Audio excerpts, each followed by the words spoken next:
Hi guys and welcome to Throstzone.com. This is Mohit Soni. What is in front of you is the Mahindra XUV 400, which is the electric version of the XUV 300. It is finally here. We've had a brief stint with the car and finally we are showing you around the vehicle. We are at Mahindra's MSPT Mahindra SUV proving track in Chennai, and we've driven it in controlled conditions. At the same time, we've maxed the vehicle out. We've done a lot of things that we could do. Mahindra also has the highway run along with the city simulation to make sure that we get a good idea of what it's going to be like on the road for now, because the launch is far away. It's going to happen in January 2023, which is almost 4 months, and before that some customers who are willing to go ahead with the car will get to experience it before that in certain cities, which is there are 16 cities. We don't know which ones, but it's going to be mostly metropolitan cities along with tier 1 and tier 2. That's what the highlight is on the XUV 400. Now let's jump into the vehicle. As you can see, it is based on the XUV 300, but if you look at the back, very specifically the 200mm which was chopped off of the SsangYong Tivoli is here, because the electric vehicle does not need to be under the 4-meter mark to get any concession, and vice versa. So Mahindra has chosen the fact that why not give it the full thing, because the XUV 300's only disappointment was the boot space, which is increased, which I'll tell you. But let's begin with the design. These are copper elements all around the car. You can see the new Twin Peaks logo, but this one here is in copper finish because of course it's an all electric car. Mahindra has chosen copper color for their electric vehicles. There are copper accents here as well as here. You've got accents here as well. We've got this X shape along with, as you can see, halogen lights in under projectors. There is no fog lamp here, and these are double barrel lights, which is very premium. You get the LED DRLs as well, as you can see. At the side, this is what it looks like, and it looks really nice. The new alloy wheels also look really impressive. There's a large chunky tire also sitting on it, and this is a 17-inch unit, if I'm right, 16-inch 205/65 unit, and yeah, on the roof also you can see this particular car has this black sticker along with the entire roof, which is done in copper, and the logo, the XUV 400 logo, also is in copper. That is how the new tail lamp looks like. It's got this new LED lighting. It's much bigger and better than the XUV 300. Now we know how good the original XUV 300 was before it was chopped up to 4 meters. You've got a camera, you've got a sensor at the back. There is no varianting, of course, and that is the big massive boot, which is increased very big in size, and yeah, pretty impressive. Let's go down below to see. We can't access it right now because there's no hook on it. This is sort of a prototype, almost production ready, because I'll tell you many reasons why. Only a few of them. Getting inside, it's a similar affair as the XUV 300. Good knee room, good leg room. There's no AC vents here, but the AC at the front is chilling the cabin really well. It's hot in Chennai as always, and that is the sunroof on offer. Height adjustable seat belts, door pads which are quite large, and you've got an armrest here with cup can holders. Of course, the highlight for the XUV 300 has been the safety, and all 3 adjustable headrests are on offer, but the third passenger still gets a lap belt. It's not a 3-pointed one. I think Mahindra should get it done before the launch.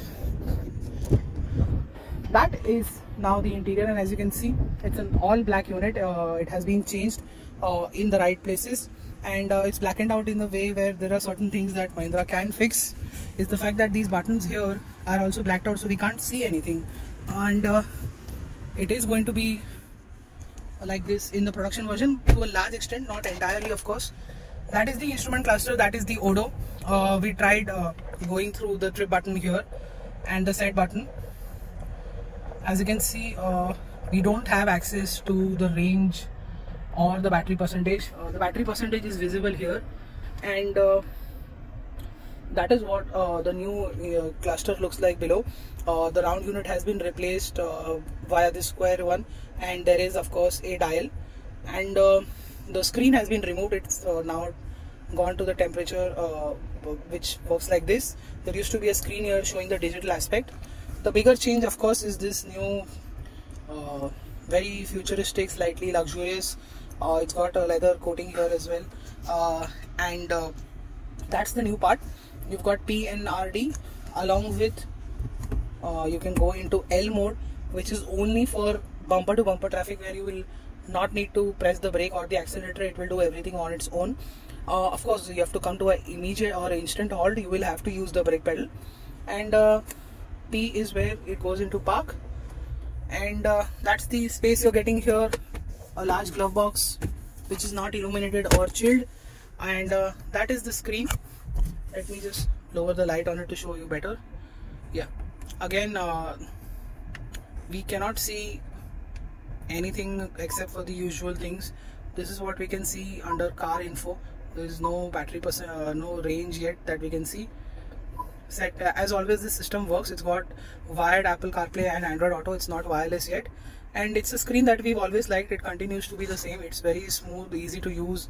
It responds to touches very quickly, and of course, we haven't had the time to go through the sound system. We've been concentrating on driving, so let's leave certain things for the road test and in real life conditions.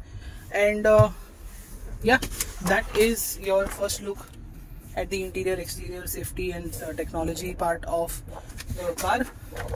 Those are the specs, and you can pause and see it. What I also want to tell you is that there is no varianting, there is no pricing, there is no estimates, nothing that is happening here. So let's leave that to a later day. You've got black seats and black steering wheel with this impressive blue contrast stitching. The buttons are also blacked out, which are not visible almost immediately. You'll have to get used to it to see these buttons that are blacked out. Even the written part is also blackened out, so it will take some time. The new instrument cluster, of course, replaces the tachometer, because a car that makes torque at 25 RPM does not need a tachometer. And that is the speedometer, along with certain things which are still not explained to us, but this is for the drive and for the regeneration. And this is where the drive mode is. And let me explain you how it is and what the entire driving has been like at the Mahindra's SUV. So what is the Mahindra XUV 400 like to drive? Well, it is powered by a 39.4 kilowatt battery, and it has a permanent magnet synchronous motor. It makes 150 PS of power, 310 Newton meters of torque. It has 3 drive modes. It's called Fun, Fast and Fearless. So these are the 3 drive modes. So Fun basically is the eco one, the Fast is the city mode, and the Fearless is the sport mode. So if you were thinking that Mahindra was done with Zip Zap Zoom, they have something new for you, and I think they will have something even more better with their next product, because I don't think Mahindra is going to skip this new tradition, which is helping them gain a lot of attention, and it's a job well done. So congratulations Mahindra on that. This is something new and unique, and it's very very good to see something new in this space. Like I said, it's a liquid cooled 39.4 kilowatt battery. It's IP67 rated. Mahindra claims it's one of the fastest vehicles in this space. It does 0 to 100 in just 8.3 seconds. We maxed it out on the proving track at 160 kilometers an hour, and it does 0 to 100 in 8 seconds. After that it reaches 160 in no time as well. So it is a fun, fast and fearless vehicle as well, like how the drive mode suggests. There are charging options where you can use the CCS2 as charging connection type, and at the 3.3 kilowatt charger, charge time will be 13 hours, which will be a 16 ampere switch at your home. If you use the 7.2 kilowatt AC charge, the 0 to 100 battery will be done in 6.5 hours, and a 50 kilowatt DC fast charger will do 0 to 80% in just 50 minutes. So that's really impressive. I think these are quite fast charging times, and I think slightly better than the competition right now. And what that does is makes life easier. As we know, charging is the only point where there is a lot of discussion going on at consumer level, at government level, and at the manufacturer and the charging guys level. So this is pretty good. Driving experience has been pretty good for us in these control conditions, but at the same time there are various varied environments that we went through. There was a city mode where you had to stop for signals, go over manhole covers and speed breakers. Then there was the high speed banking, which we could take at 140, 160 kilometers an hour. It was doing 160 kilometers an hour on the straights really well. It was very stable, very smooth. The wind noise and road noise also was well in check inside the cabin while doing so. So NVH levels are really good, just like any other electric vehicle. And the steering provides good feedback. It's light when you need it, and it weighed up decently well on these fast proving track as well. And of course it's a smooth road, so you can't tell you the real thing on the road. Of course there are many undulations. This is a proper smooth road, tarmac road.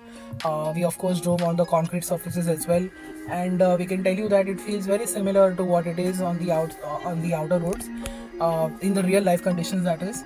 So that's what we can explain you about the driving part. We told you about the steering, we told you about the suspension, that it's pretty smooth, the ride quality should be just about okay. We went through some bad roads and some speed breakers and some manhole covers which were simulated here, and it feels like the ride quality is going to be decent, and the overall performance seems good, the handling seems good, the stability feels good, the ride quality feels good. So overall it's a Mahindra product in the monocoque space that feels really nice. It is largely an XUV300 with a revised suspension, and that revised suspension is making quite a lot of change, so you will definitely like driving this car.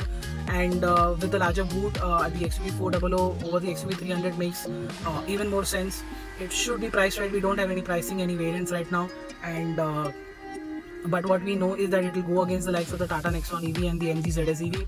What that does is that it goes against the two very specific high volumes market leaders in this segment. Very specifically the Tata Nexon EV, the MG ZS EV is second. The Mahindra could come and just take away that spot easily, and then give some tough time to the Nexon EV as well, because this is clearly a bigger vehicle. It could be priced around the same price bracket. Of course there is some rough edges, some things we don't know now, but if those informations are provided till launch, and some finishing touches are done till launch, it will make this vehicle even better. Our first impressions are very good, is what we're trying to say, and we can't wait for the launch and tell you more about it. So stay tuned, stay subscribed to our channel, our website, and social media for everyday updates. And thank you so much for watching this video. Until then, goodbye, see you next time.